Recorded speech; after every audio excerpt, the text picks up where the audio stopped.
الولا میدان سالے سے ایک سائڈ پہ تیمہ آتا ہے، آج کل تو بہت بڑا علاقہ ہے وہ تیمہ۔ میں گیا ہوں تیمہ کو دیکھنے کے لیے ایک بار، کہ حضرت ابی سفیان کے بڑے بیٹے حضرت یزید ابن ابی سفیان کو، جن کی تاریخ اور حدیث کی کتابوں میں یزید بالخیر کا نام دیا گیا ہے، حضور نے خود گورنر بنا دیا، اور نجران کا گورنر حضور نے حضرت ابو سفیان کو بنا کے،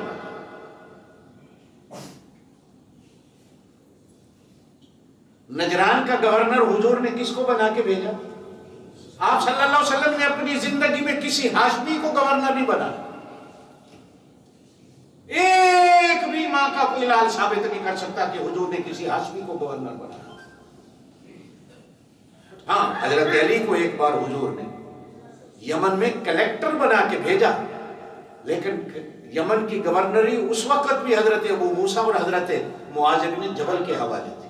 حضرت علی کو حضور نے گورنر بنا کے نہیں بھیجا، وصولی کے لیے کہ زکوٰۃ و صدقات جتنی ان کے پاس جمع ہے وصول کر کے۔ یہ حضرت ابو سفیان اگر کافر تھے اللہ سے، حضور نے ان کو نجران کا گورنر کیوں بنایا؟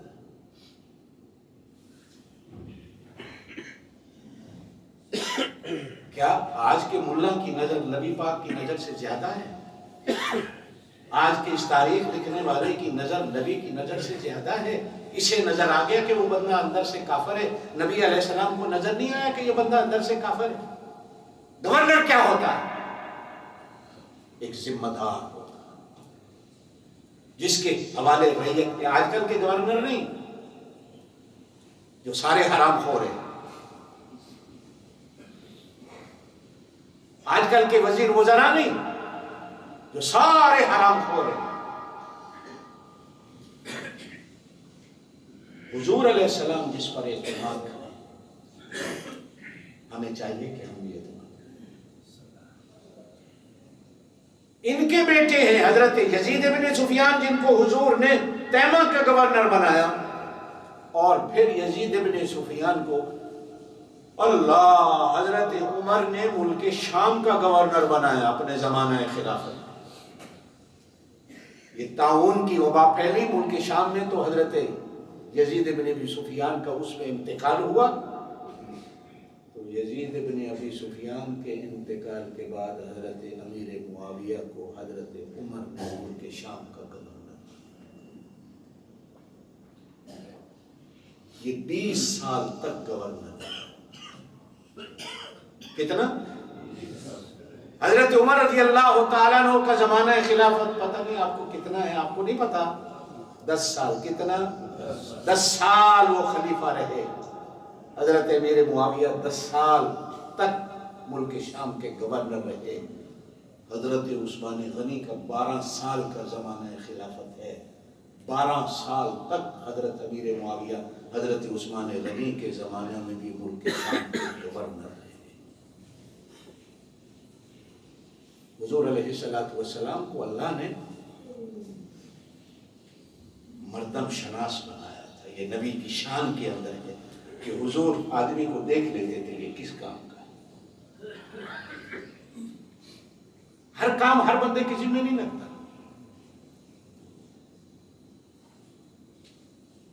اب آپ والا کام میں کروں، آپ میرے والے کام پہ آ جائیں تو گڈی کی میں چلے گی؟ نہیں چلے گی۔ مردم شناسی اللہ پاک نبی کے صدقے اللہ والوں کو بھی اللہ پاک مردم شناسی دیتا ہے۔ اولیاء اللہ کو اللہ پاک مردم شناسی بندے کو پہچان دیتا ہے۔ آپ میں سے بھی کتنے ہوں گے جن کو بندوں کی پہچان ہو، ایسی بات نہیں، لیکن اللہ دیتا کسی کسی کو بندے کی پہچان۔ سانو تے اپنی پہچان نہیں کہ دوسرے دی کی کر، ہم نے تو آج تو خود کوئی نہیں جانا ہم کیا ہیں۔ اس امت نے آج تک اپنی شان ہی نہیں سمجھی کہ اس امت کی شان کیا ہے۔ آپ اور میں آج تک اپنا مقام نہیں سمجھ سکے ہم کیا ہیں۔ اللہ نے اپنے خزانہ قدرت کا سب سے بڑا انعام حضرت محمد رسول اللہ صلی اللہ علیہ وسلم کی جو صورت میں تھا اللہ نے ہمیں دیا، بن مانگے دیا، بن مانگے دیا۔ ساری زندگی سجدے میں سر رکھ کے اللہ کا شکر ادا کرتے رہیں تو نہیں ہو سکتا۔ یہ اللہ کا اتنا بڑا احسان، اللہ نے دین اسلام دیا۔ میں نے شروع میں ایک بات کہی تھی، آخر میں بات کروں کہ دین اسلام پورے کا پورا خوبصورت ہے، اس کے کسی بھی کام میں کوئی کجی کوئی ٹیڑھا پن نہیں۔ دین اسلام جس نبی پر آیا اس نبی کی پوری زندگی میں کہیں کمزوری اور کجی نہیں، اور جس ذات برحق نے دین اسلام کو آسمان سے زمین پر نازل فرمایا، میرے اس اللہ کی ذات کے اندر کہیں کمی اور کجی نہیں۔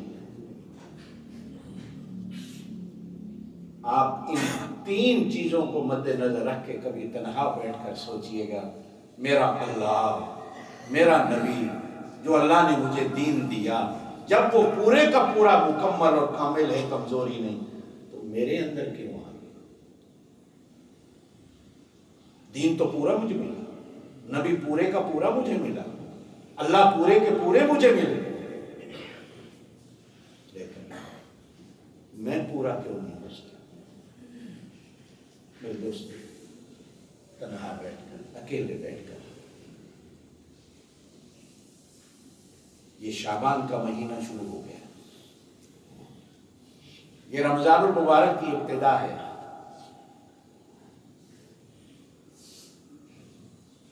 یہ بنیاد ہے، آنے والا آ رہا ہے۔ رمضان آیا تو سمجھو شعبان، آیا تو سمجھو رمضان آیا۔